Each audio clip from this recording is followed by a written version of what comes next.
On a dark Oklahoma highway, an ex-Navy SEAL pulled into a motel parking lot, and his dog started going crazy, scratching at the door, whining, pacing like something terrible was coming. Jake Mercer tried to ignore it. He hadn't slept in 4 days. His head felt stuffed with cotton and noise, and all he wanted was to close his eyes for 5 minutes, just long enough to stop seeing flames every time he blinked. He paid cash at the front desk, got a key without a question, and walked into the room like a man on his last thread. He dropped his bag, sat on the edge of the bed, and nodded at the German shepherd. "Settle, Bo." Bo didn't settle. The dog moved in tight circles like the room was shrinking. Nails clicked against the tile. He whined again, high, urgent, and then lunged at the door, clawing at it like his life depended on getting out. Jake swore under his breath, shoved himself up, and yanked the door open just to shut him up. That's when the smell hit him. Smoke. Not cigarette smoke, not a distant grill. Real smoke. Thick, bitter, wrong. Behind the motel, through a thin row of trees, flames were climbing the walls of a small house. Glass cracked, wood groaned. And somewhere inside, Jake couldn't be sure, not at first. He thought he heard a child scream. Bo was already running. Jake didn't think. He just followed. He crossed the lot, cut through the trees, and hit the back door with his shoulder. It gave way fast. Too fast. Splintering inward like it had already been worked on. Black smoke rolled out and swallowed him. He went low on instinct, one hand covering his mouth, the other reaching forward through heat and darkness. He couldn't see his own fingers. He couldn't tell where the walls ended, but he could hear Bo, barking somewhere above him, sharp and urgent, the bark Jake remembered from nights overseas when the air itself felt dangerous. It meant one thing: someone was up there. Jake found the stairs by feel and crawled, staying under the worst of the smoke. The house groaned around him. Heat pressed against his face like a heavy hand. The ceiling popped and cracked, warning him it was losing the fight. Bo's bark pulled him forward, up, up until his shoulder hit a doorway. The first bedroom door was already open. Inside, 2 children were huddled in the corner. A boy, maybe 6. A girl, maybe 8. Their faces were smeared with soot, eyes wide and empty, like fear had pushed them somewhere silent. They weren't screaming. They weren't crying. They were waiting. Near the window, their mother lay unconscious on the floor, curled like she'd tried to shield them even as the smoke took her down. Jake didn't hesitate. He grabbed both kids, one under each arm, and turned. The stairs blurred into pure instinct.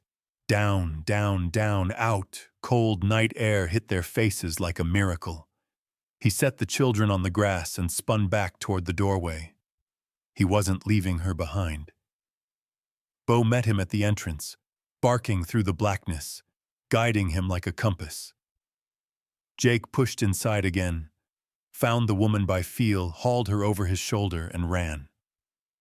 The moment he cleared the threshold, the roof collapsed behind him. Sparks and burning wood exploded into the night, like the house had finally given up. Jake hit the grass hard, coughed, gasped. The woman coughed too, barely. The children clung to each other, shaking, alive. For a second, Jake's body tried to believe it was over. Then the woman's eyes fluttered open, and she didn't say thank you. She didn't ask for her kids. She whispered 3 words that turned Jake's blood cold. "He found me." That's what she said, like it was a sentence, like it was the end of something, not the beginning. The ambulance lights painted the motel parking lot red and blue while she told him the rest. Her name was Elena, at least the name she was using. Her ex-husband was Ray Dawson. A man whose anger started with words and ended with fists. She'd fled 2 states, changed her name, paid cash, left no trail, told no one, not friends, not family, not even the people she trusted most. She thought she'd disappeared. But Ray had patience, and Ray had connections, and she was certain he'd set that fire to kill her and the children. Within the hour, the sheriff arrived, calm and slow, with that practiced patience that looked official but felt empty. He took her statement, wrote things down, nodded in the right places, then stepped away to take a call. Jake watched through the ambulance window. The sheriff crossed the parking lot and shook hands with a broad-shouldered man leaning against a black pickup truck. They talked like old friends. The sheriff even laughed. When he came back, his tone was different, cleaner, dismissive. "Probably electrical," he said.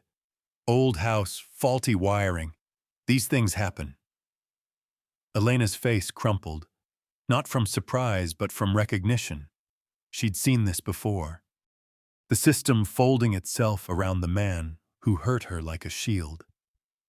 Jake didn't argue, didn't raise his voice. But something moved behind his eyes. A shift. The kind that happens when a man realizes the rules won't save anyone. Not tonight. Jake paid for 2 rooms at the motel. One for himself, one for Elena and the kids. Bo didn't ask permission.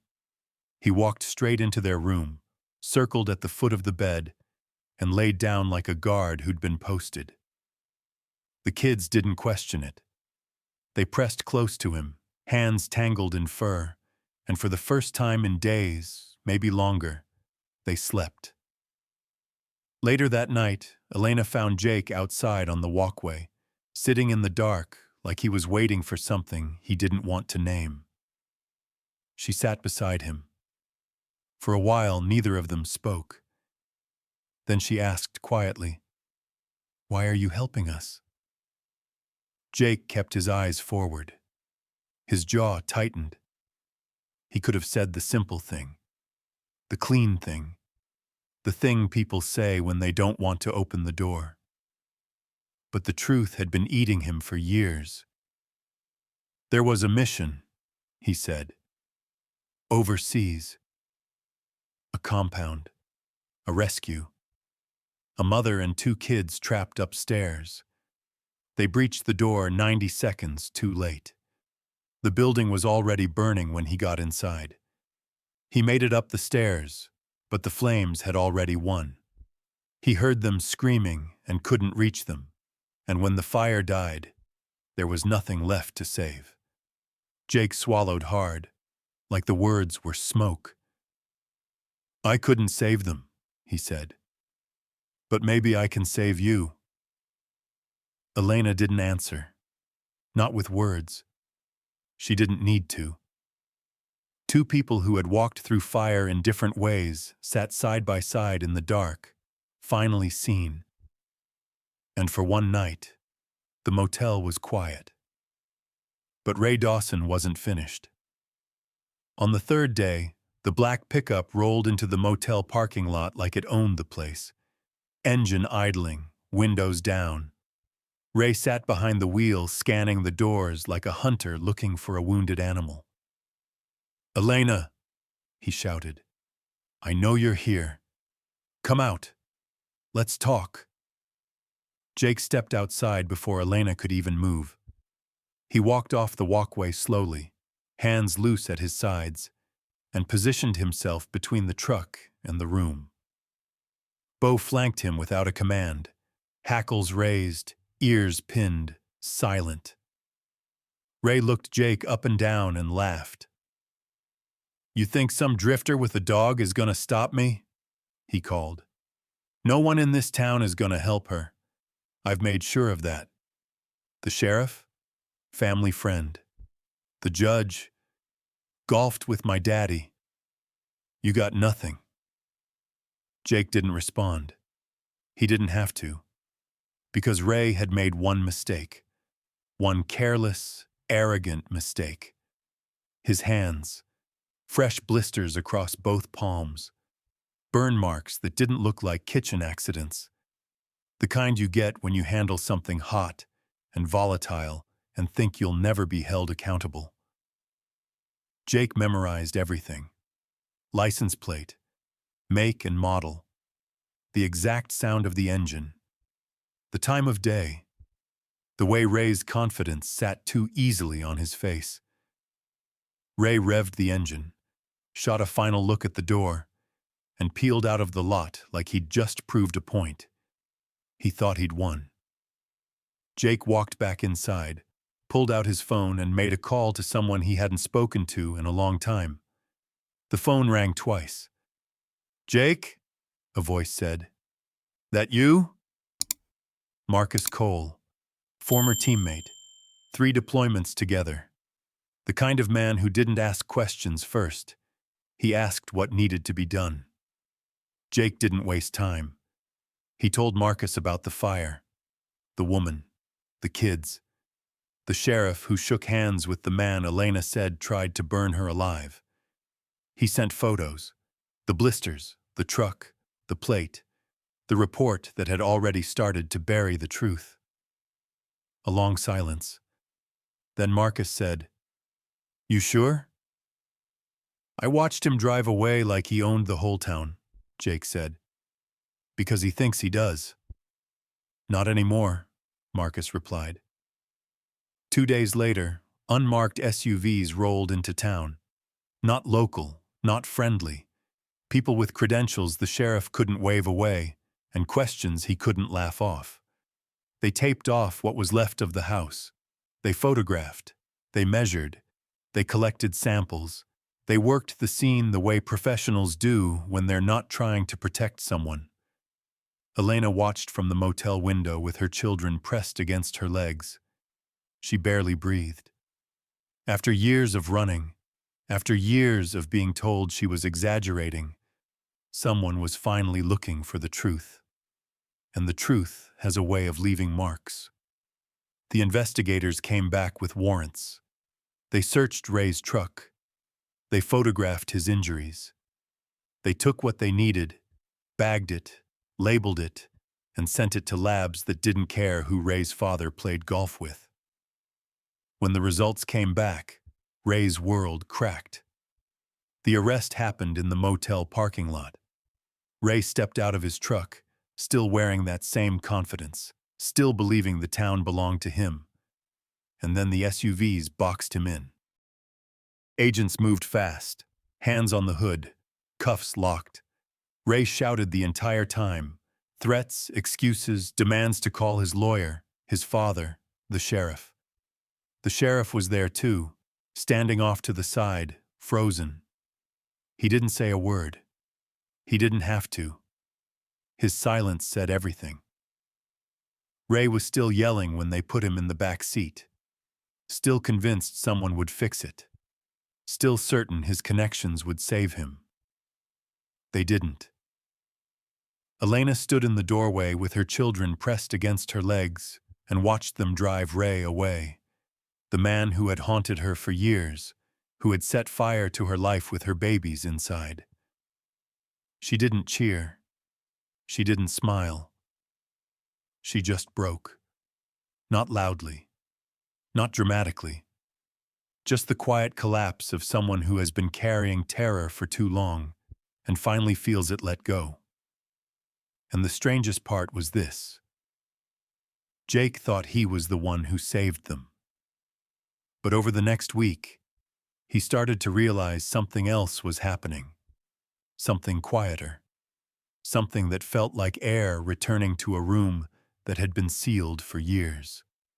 A week later, Jake was still at the motel. Elena asked him one morning why he hadn't left. He didn't have an answer. His truck was still parked outside. His bag was still packed. The road was still there. Long, open, empty, waiting for him like it always had. But something had changed. The kids had started calling Beau by name. The little girl asked if he could stay, and Bo, the same dog who used to pace like the world was ending, who couldn't settle, who was always listening for the next threat, now lay in the grass while two kids climbed all over him, laughing like they'd forgotten what fear felt like. And Jake, for the first time since that mission overseas, he slept through the night. No screams, no fire, just silence. One morning he sat on the motel porch at dawn, Bo curled at his feet, watching the sun rise over the Oklahoma plains. Elena came out with 2 cups of coffee and sat beside him without a word. The road was still there, but Jake didn't look at it. He looked at the children playing in the grass, at the dog bounding between them, at the woman who had survived the same kind of fire he'd been running from. He had pulled them from the flames, but somewhere along the way, they had rescued him. Some people spend their whole lives running from the things they couldn't fix. But every now and then, life gives you a second chance, not to erase the past, but to prove you're still the person you were always meant to be.